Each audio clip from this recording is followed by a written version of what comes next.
Ano, game? Let's go? Di ka marunong rumekta. Wala kang maluloko. Pagiging Bisaya mo lang yung dahilan kaya ka nagkakapunto. Pero sa puntong to, nasa punto ka na rin ng huling hantungan. At hindi ka si Josh Mojica para makabangon pa sa kangkungan. Di tayo parehas ng porte. Kahit sa muka, magkaiba tayo ng korte. Black and white din yung filter mo sa video, kaso mukha kang bagong hukay na kamote. Idol mo ba ako? Walang iya ka? Yung mukha ko, ginaya mo na, pati yung filter ko, kinopya mo pa. Talaga? Bakit ako yung gusto mong gayahin?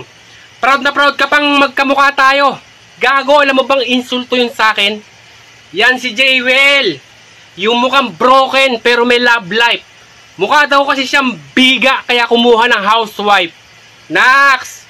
Shoutout kay Nika May. Napaka-perfect! Isa siyang halimbawa ng kompletos ricados ng panis na ulam.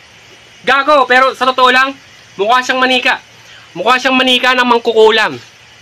Biruin nyo kahit pangit si Jewel. Ang taas ng standard neto ni Damoho. Nagkukwalified lang sa kanya yung babae pag sanay umakyat sa buko. Heartthrob daw kasi si Ungas. Ang daming nalalaman. Bobo, iiwan ka din yan pag nakatikim yan ng burat na nagmula pa sa kapatagan. Di ka mamahalin, Jewel. Yun ang katotohanan, masaklap. Alam kong virgin ka pa, kaya huwag ka magpanggap. Ano pakiramdam na maging Jewel ka pero wala ka pa rin karat? Bisaya ka pala. Bisaya ka pala, Jewel. Kaso di mo matatakot to. Taga Mindanao ka? Eh kung tagain ko batok mo, sasaksakin kita sa katawan. Labas-pasok yung kutsilyo. Parang feel at home. Hanggang sumirit yung dugo. Wala akong pake kung tagasan ka dito where you from. Porket taga-bundok ka, feeling mo brutal kang maute.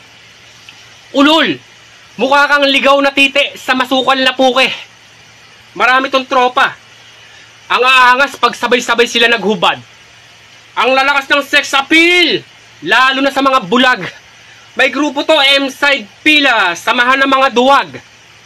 Nabuo nila yon habang nasa pila sila nung sumahod sila sa tupad. Ano, galit ka na repa? Kala mo talaga mga hapit sa gera. Nagsama-sama mga tulok na rapper, kaya ang resulta ayon. Sakit sa tenga. Siguro may bobo anggel na naman. Gago, mas madami pa akong alam kaysa sa asit ng pulis. Ano ngayon kung nag-aaral ka? Isang patunayan na wala ka pang ambag sa buwis. Porkit nag-aaral ka sa college, yan na ba yung pinagmamalaki mo? Nagpapalaki ka lang ng bayag. Habang ako, anak ko na yung pinapalaki ko.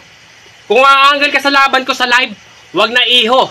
Pagkat iba dito, wala akong kalabang pinipili, lahat minamani ko sa video. Kaya paalala lang, baka nakakalimot ka na Brad. Ilang beses ka nang niligpit sa bidbat nung kedong nakita mong nagkakalat sa live. Fuck you!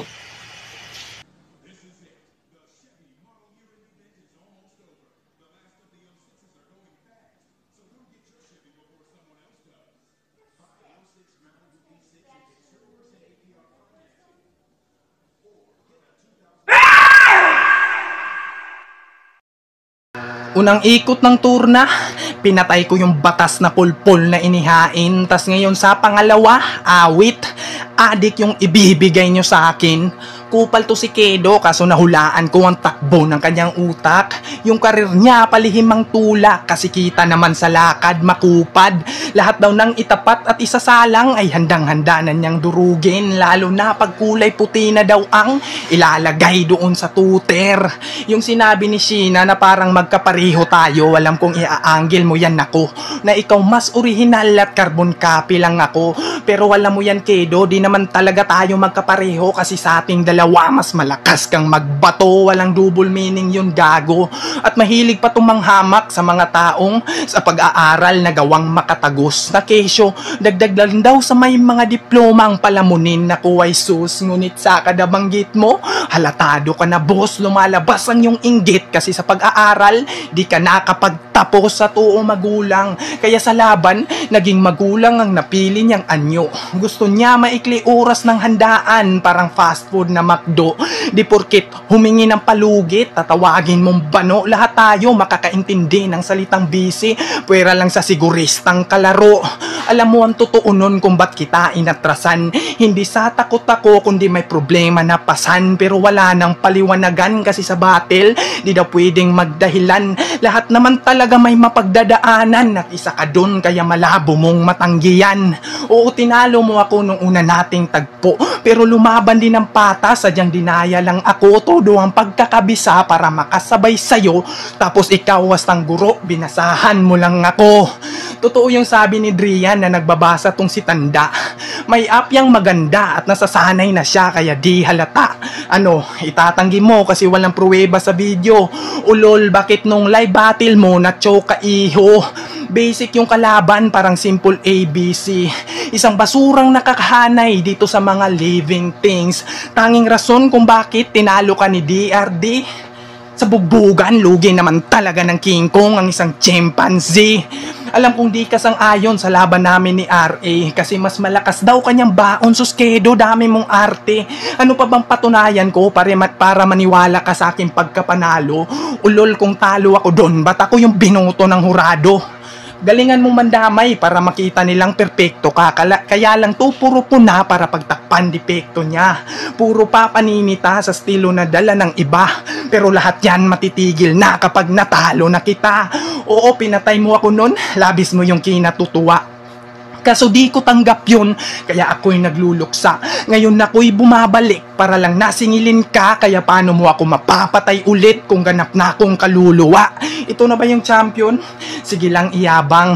Proud kang maging kampiyon sa gantong liga na puro mahina sinalang. Kaso sa malaking liga kalat ka lang. Dami mong panahong sinayang. Kaya dito ka na sa Viva tatanda. Dito ka na rin mamamaalam. Pagkat dito sa pangalawang round, ito na ang yung huling himlayan.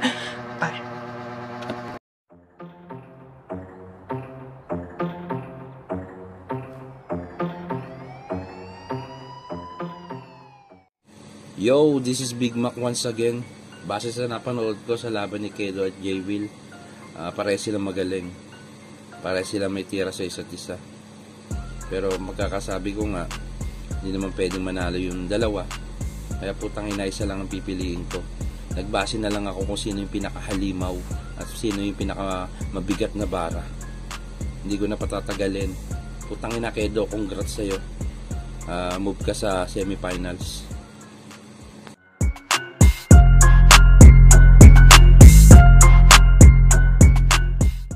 Great pros ng Rap Nation. Judge ko ngayon yung battle ni Kedo versus Jewel. So criteria for judging na lang, no? Delivery. Mas lumamang si Kedo doon. Kitang kita yung gigil niya sa pagpa-battle. Si Jewel kasi parang yung tulad sa elimination, hindi ko nakita yung ganun ano niya eh. Yung delivery niyang ganun, maganda yung delivery niya kasi nung una. Ngayon parang bawasan ng onte.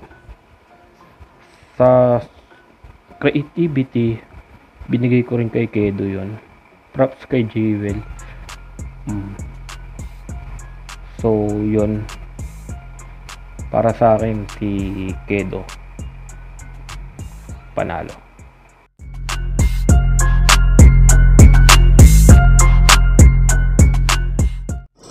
Dito ulit si Lit ng Rap Nation.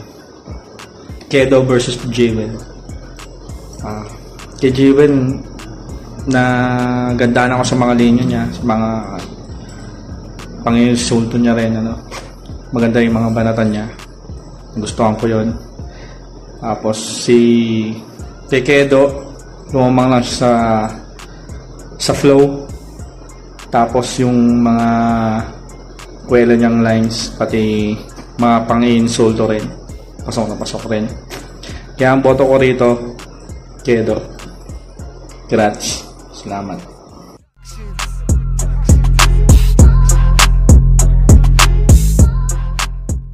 So, Senon, owner of Rap Nation, member of Shady 45. Desierto Doja Cup, quarterfinals, Kedo versus Jewel. So, di na ako magpapasakali pa, ang boto ko ay kay Kedo. So, all performance naman natin kay Kedo. Pero yung huling ano ni Kedo binigay ko para kay Jewel. So sa lahat ng performance dito, nang ibabaw si Kedo sa una at sa gitna. So bandang dulo ay kay Jewel, yun ang nakikita ko. So kay Jewel naman, napapayo ko lang medyo ano mo pa yung convincing. Kaya medyo nakaraan talaga hindi kita naboto. Kasi may hinahanap pa ako para sa iyo, tol. Yung convincing na lang, tol. Nandiyan naman yung bars mo nandiyan na. Complete package ka na Medyo lumayo ka pa ng konti para maging entertainment at maganda yung mga pagdi-deliver mo. Okay naman yung delivery mo. Yung convincing lang ng konti. Yun lang talaga, tol. Ayun lang mapapayo ko. Nandiyan na lahat at congrats kay Kedo.